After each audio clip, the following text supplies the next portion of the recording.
It just goes back to, if you always do what you always did, you always get what you always got. And so by taking this kind of incremental, safe approach to career change and like just career nudges was not yielding me the vision of engaged work.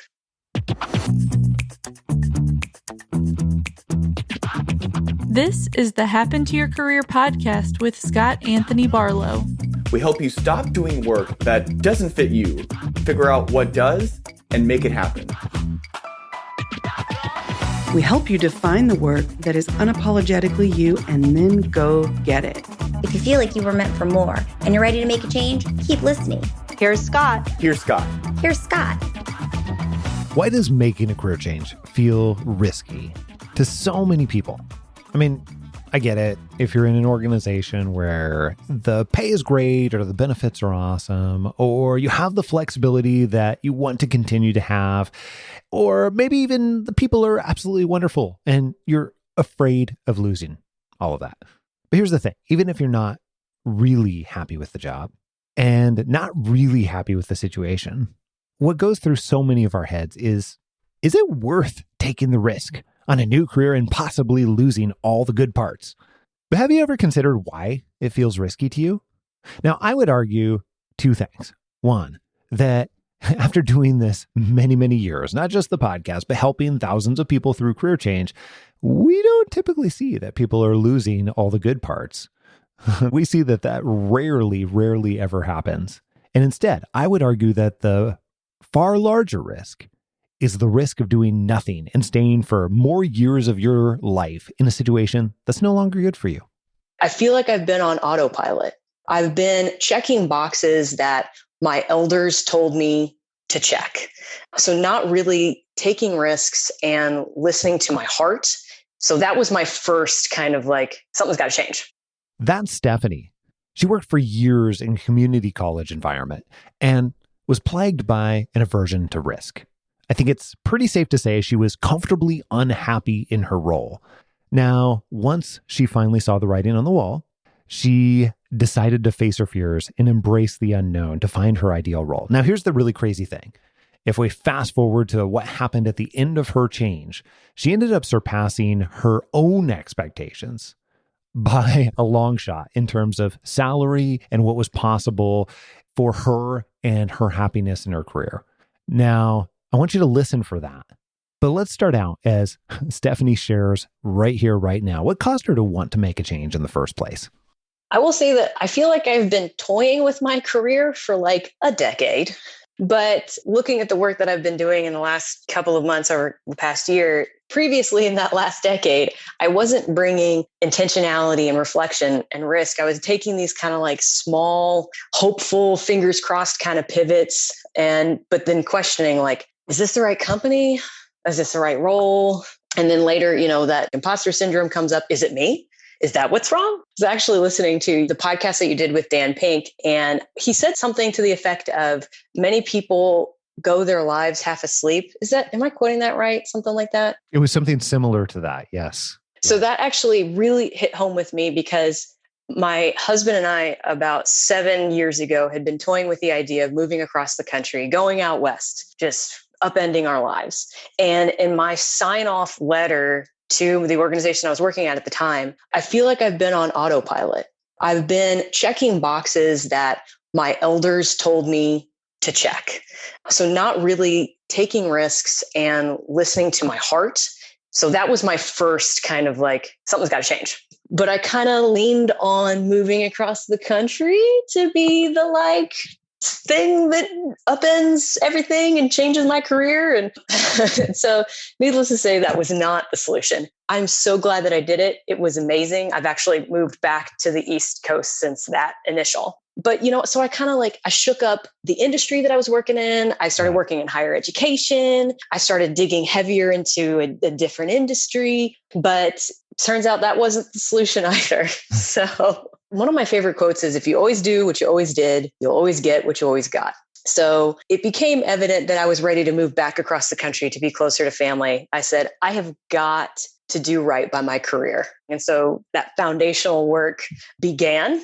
And then I did boot camp probably about 6 months after coaching. Wow. So this has, in many ways, as you said, been a journey, a decade in the making, but especially in the last 3 years is what I'm hearing. Yeah. And now you've been in a variety of different areas. You said higher education, you've been in event planning, you've been in even the marketing side of events, if I remember correctly too, right? Correct. And also dipped into like training and content development, those types of pieces as well. So you've been in a lot of areas, but it sounded like it wasn't as much about the area for you. It wasn't as much about, in some ways, the exact occupation for you is more about other pieces.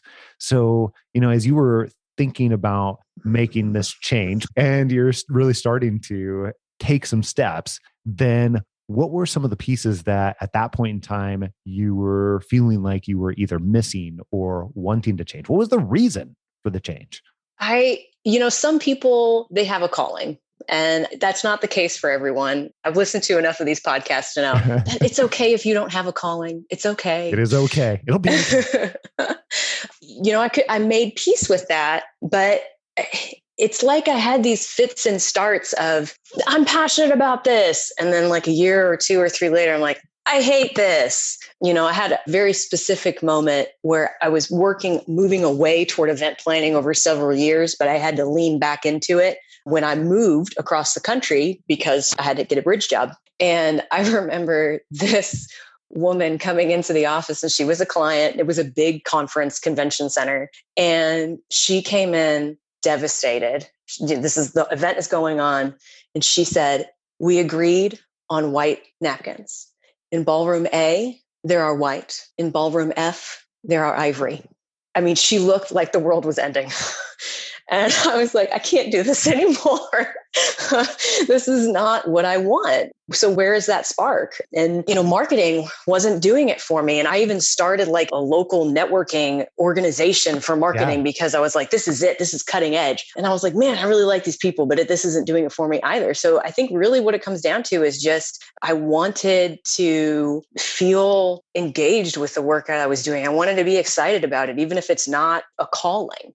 Calling's such an interesting word. I've had probably, 500 or so conversations where people are like, hey, what you do is a calling.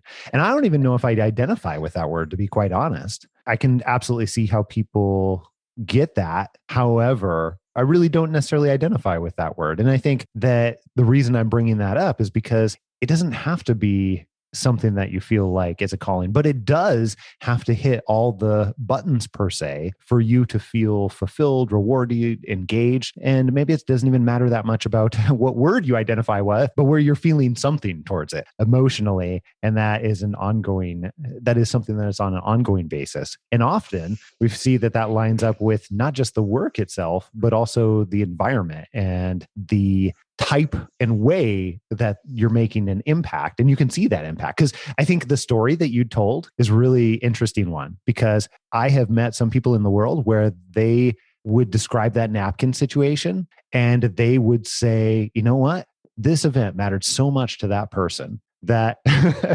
I felt very compelled to make sure that they had the white napkins as opposed to the ivory ones, because I can see how I'm helping. But it's also totally okay. That's not how you want to help, and you don't get that type of fulfillment from that. Everybody has to find their own brand of fulfillment in many different ways. And if there are any event planners out there, it is okay if that is very important to you. Absolutely. It is simply misalignment on my part. Yeah, there's nothing wrong with that though. Like, I don't think that there's anything wrong with that. And that is in many ways the challenge in this journey. So as you started going through and as you began trying to identify, hey, what would create a great next step for me? What would create an ideal next step for me? What did that beginning of the journey really look like for you? Where did you start? How did that work for you? I would say that it started with when I engaged a career coach. It very quickly became life coaching. The thing that rose to the top most quickly as my initial mountain to climb was my aversion to risk. In what way? When you say aversion to risk, I think there's lots of people that say that, but what does that mean for you? I would say foundation, like primarily financial risk, never leaping from one job without having another one secured, those kind of conventions. And then I just think fear of the unknown is a risk. And, a career change brings so many complicated emotions. And I don't like that space very much. So much of that imposter syndrome and what if I fail, that became very evident to me right away. That is your first area that you got to work on, sister, is this work is hard. Listening to the podcast and knowing the challenge that lies ahead, you've got to kind of get into a discomfort zone. I think that when you say get into a discomfort zone, that is sounds terrible. It's gross. I don't like it. It does sound kind of terrible, doesn't it? But, yes. But why do you say that? Why was that such a big thing for you? What role did that play in this process? Can you think of a time where did you start getting outside your comfort zone beyond the risk? Yeah. Well, a couple things. First of all, it just goes back to if you always do what you always did, you always get what you always got. And so by taking this kind of like incremental, safe approach to career change and like just career nudges was not yielding me the vision of engaged work. No, I didn't say calling.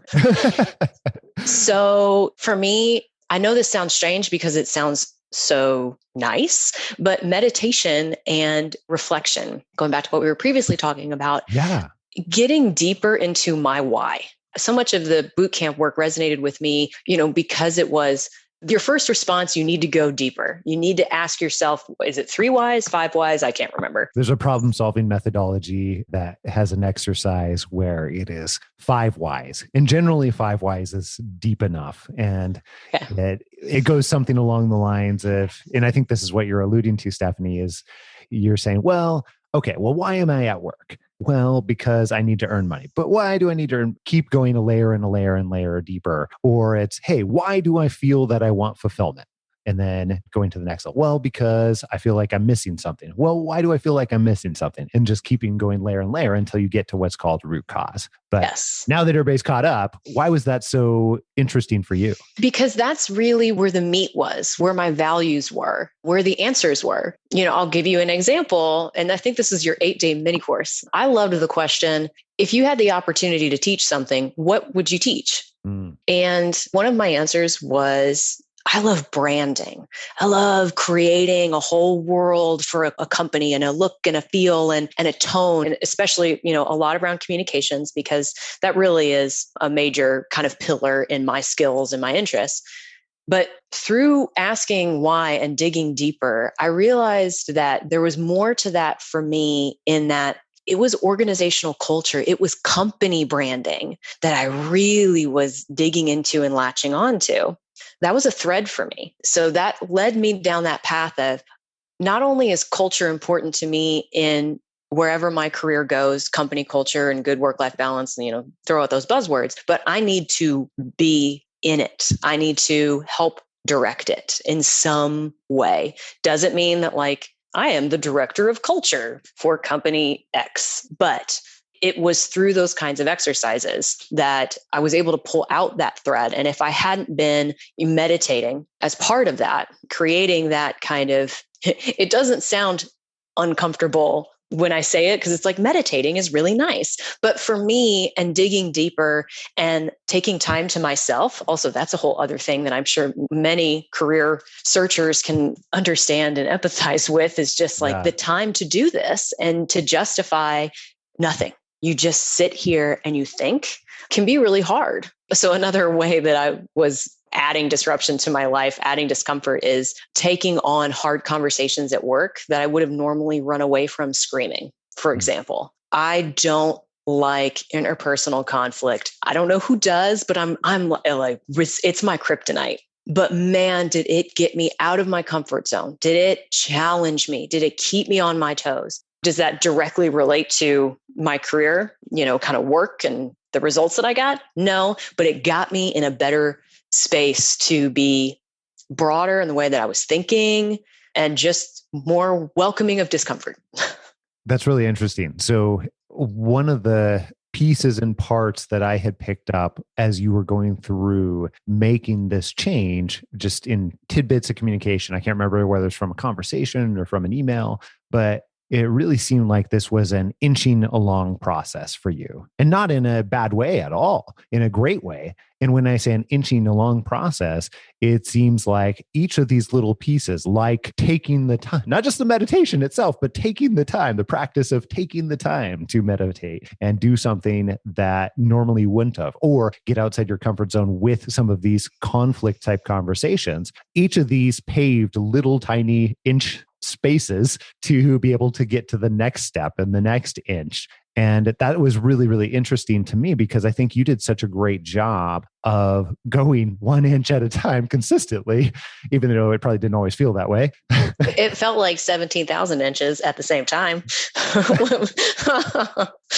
So here's my question with that then. When you were beginning to recognize some of these themes or threads that you mentioned earlier, and you started getting into the experimentation phase of the process, what we call the experimentation phase of the process, what did that look like for you? It looked like one way was just reaching out to former colleagues, friends. One of the exercises that I loved within boot camp was just getting feedback on your strengths from a variety of people. That was one way that I approached it. Another way was honestly dropping in words that really were resonating with me on LinkedIn and seeing the web of connections that were there. So for me, culture was a word. So I would find individuals on LinkedIn. Some of them were second and third week ties. Some of them were not. And then I just hit the phone hard, trying to make those connections and asking good questions. 15, 20 minutes, that's all you got. So trying to understand what made them successful in their career, what they love about what they're doing in culture. And I was talking to a lot of different people to just get as many perspectives about how one could interact with and be in support of culture. What are a couple examples of those? Like different, I know we have a tendency to say, hey, it's less important about the job title because that's drastically different from organization. But what were some of these people responsible for or doing, or how were they interacting with culture? What's a couple of examples of that? Yeah, absolutely. Training, organizational development, and change management. So those are kind of more like corporate-y buzzwords. They're ProSci certified, which sounds intimidating. But then I also went down that like, do I need a certification route? And some of them were internal communicators. So really responsible. Obviously, those tend to be larger organizations that need that kind of role. And some of them were, I would say, more traditional kind of HR folks that took on more of the well-being, a well-being champion, those kinds of things. Interesting. So that is such a span, and it can be. And I think that that's true for every time that at least we're interacting with people through a career change process, that they start to discover like this can be a big thing. Now, the other thing that we often see happen, and I don't know how much this did or didn't happen in your case, but when people go through and they're having those types of conversations, or they're getting feedback in a new and different way and getting exposure in a new and different way, they're often getting realizations that help them to pinpoint where they might be interested in. So what did that look like for you? Did that happen for you? And how did that look? Yes, it did happen for me. I would say one area that resonated for me a lot was when I would talk to the internal communicators. And it's funny. I mean, how many times have people said to you, Scott, the writing was always on the wall. Like, why didn't I see it? Like, it was like, duh.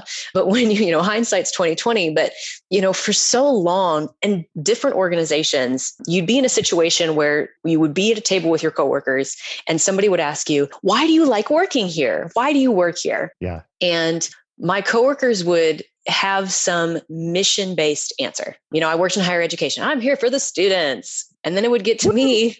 Yeah.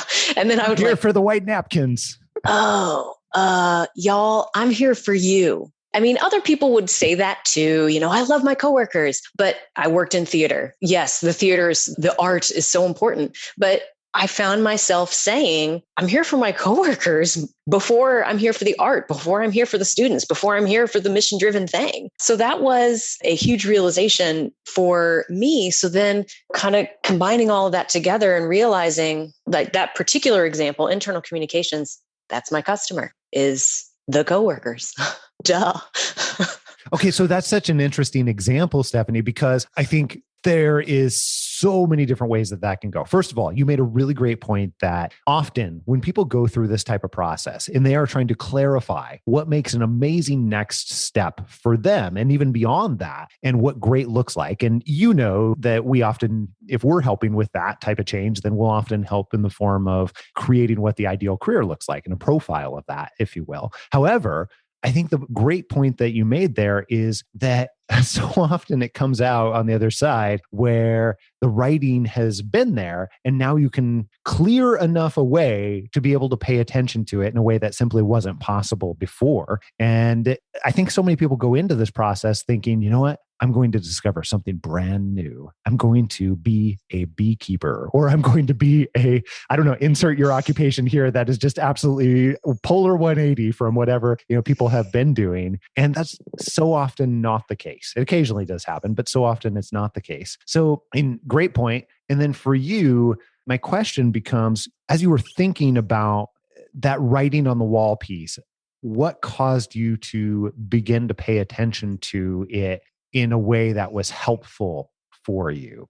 And I'll preface that only to say that I think so often people feel like, hey, I'm saying I'm here for you, but I really feel like I don't actually have an answer, or I feel bad about my answer, or I feel like I shouldn't have that answer, even if it is true, instead of saying, you know what, this actually means something. And in your case, it really absolutely did mean something.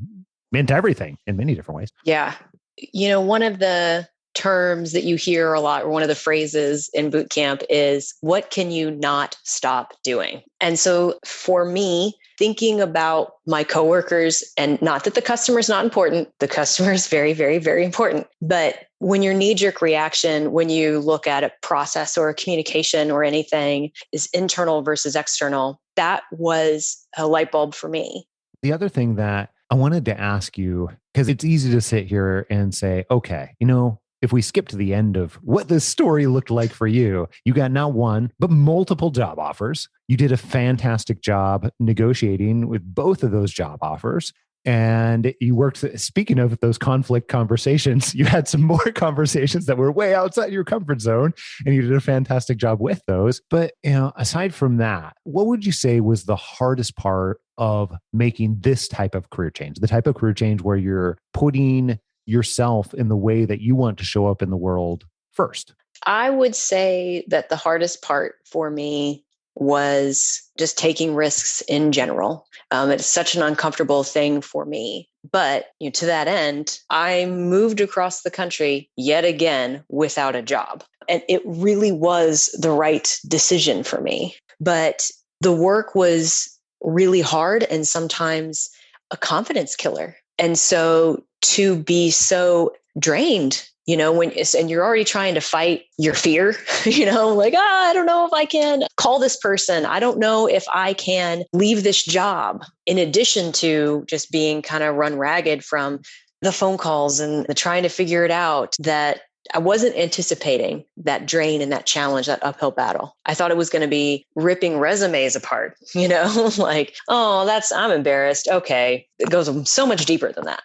What advice would you give to that person who's in that same place where they realize and recognize that what the situation they're in is not where they want to be, and they know that there is something much better out there, but they're in that place where those fears are popping up, and that beginning stage is such a hard place to be, to even committing to making this type of change, and call it a career change, but really it's a life change. Yeah, I definitely would have told myself to start even sooner. That would have Why is that? Hold on. Why is that? I'm curious. I don't regret my career trajectory at all, but to have looked back and known that so many years were not spent as engaged as I could have been, as happy as I could have been, just kind of miring through. Yeah. That would be a motivator right there to tell, 2011 Stephanie, hey, this kind of incremental safety net approch won't yield what your heart really wants. That's like a big overarching. So kind of fast forward a little bit, and I had already learned a little bit of lessons. I would say the advice that I would have given myself is to research more, to be as curious as possible. I tend to be a doer. Not that I'm not a thinker. However, if given the opportunity, I rely more heavily on go, implementation, press the start button. Knowing what I know now, creating more opportunities for research, more opportunities for curiosity, I think would have been really helpful. That's interesting. Any other pieces of advice that you would give to those people who are just now thinking about this, or maybe in the midst of a career change? Because you've done a great job going all the way through. And I know that some of the things that you've learned through this process will probably help you for many, many years to come, not just now and in the immediate future. What did you say? You're 60 days in to your new role. You sit in a different place than 2 or 3 years ago. So anything else that you would encourage that person to think about as it relates to this process? Well, first of all, it truly takes a village to change careers, in my opinion. I think there's this expectation that we put on ourselves that we can figure this out, that it's not rocket science and it's my own personal journey. So it's just on me. And that is so not the case. Not only does it take a village of your immediate, friends or family, rely on some of those folks as well, but it takes a village of like strangers, actually, depending on the kind of research that you need to do and the connections that you want to make. You are like reaching out into the great unknown to say, hi, your LinkedIn profile story is fascinating to me. Do you have 15 minutes? And that can be very uncomfortable, but some of those uncomfortable reach outs yielded such critical connections for me. And specifically, what I really latched onto and loved was make it easy for people to say yes. So I worked on that a lot. And the other, there was a podcast that you did,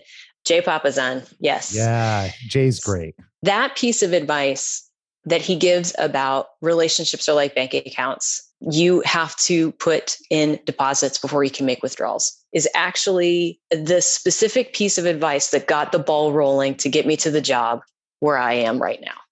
I took that and I realized there was specifically one day said, I need to make some deposits. And there was a former coworker and I reached out to her with no agenda whatsoever. And we had kind of like kept in touch on social media, but I knew how connected she was on LinkedIn. And I said, how was your holiday? How are your kids?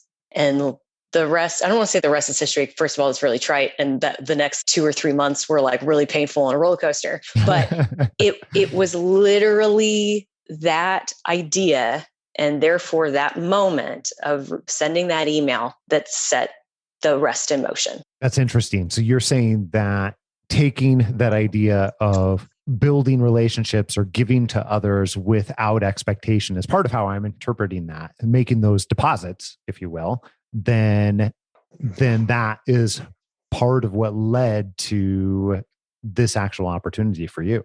Yes. Very cool. Love it. We see that so often, but I think that's also a really hard thing for so many of us, because the thoughts that jump into our heads are like, but I need a job, or, but I need, like, where do I do the thing that then gets me to the job offer? Like, and it is in many ways going against those short-term benefits or short-term type of tactics that then allows to focus on the long term. That's the big takeaway that I have more recently realized about this type of process and how we guide people through it. It requires long-term approaches to get to long-term solutions versus short-term approaches get to short-term solutions that you don't want to be in for very long, job or otherwise. Yes. And then, just like totally on a granular level, the applicant tracking system, traditional way, applying resume, cover letter is terrible and also way less likely from what I've seen than the relationship pathway to not only a career change, but the actual job. It kind of does double duty in that way. Like I spent so much time on cover letters and resumes that went nowhere. Oh my goodness. Yes. I feel like we could do 7 hours of podcast on why not to do that. However, we'll make that into a series later on. Right. Let me ask they yielded some success, but overall, it is not what got me where I am right now.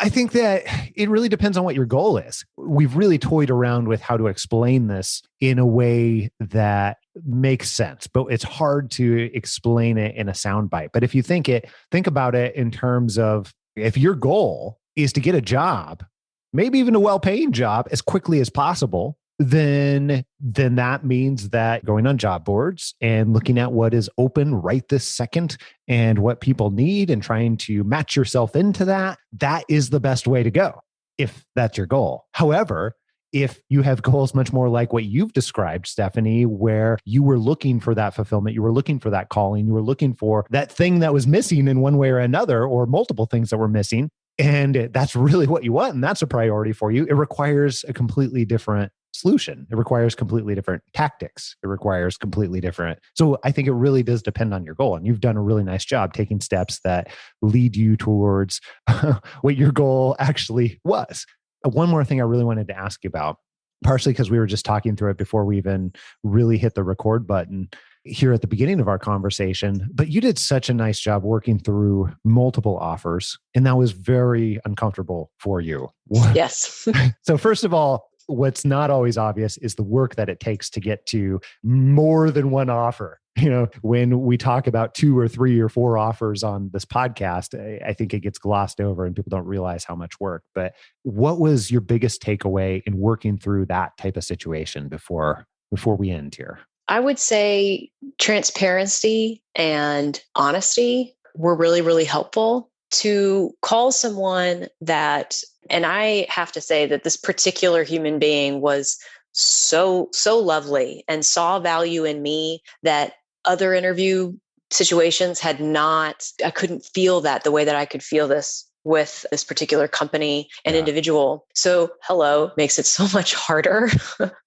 But so then saying those kinds of things and saying, I didn't envision that it would work out this way. And I was so genuinely excited for this opportunity. I hope we can stay in touch. Were helpful, I think, to kind of say there was a substantial amount of respect and excitement, but then a level of understanding as well to help ease the blow.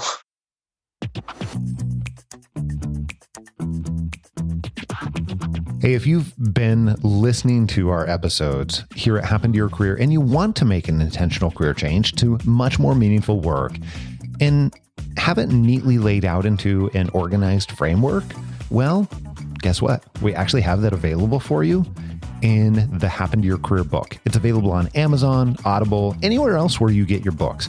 You'll learn about the 5 hidden obstacles stopping your career change, how to figure out what would truly make you happy with your career, and what brings you more happy more often. And more importantly, how to transition to a much more fulfilling career and life. You can find the book on Amazon, Audible, anywhere where books are sold. By the way, people are particularly loving the audiobook, which you can access right now in seconds. Here's a sneak peek into what we have coming up for you next week, right here on Happen to Your Career. Job search today is very different than it was 20 years ago. Recruiters and hiring managers are absolutely drowning in potential candidates today. So how do you convince them to give you a chance? A chance for an interview, a job, or even just the time of day? Well, it turns out it's actually not about convincing the hiring manager or recruiter that you're absolute best perfect fit for this job. That's not it. There's not just one secret Jedi mind trick that's going to make them choose you. So what is it then? What matters most when it comes to your job search? That evasive answer is what we break down in this episode of the Happen to Your Career podcast. All that and plenty more next week right here on Happen to Your Career. Make sure that you don't miss it. And if you haven't already, click subscribe on your podcast player so that you can download this podcast in your sleep and you get it automatically, even the bonus episodes, every single week, sometimes multiple times a week. Until next week, adios. I'm out.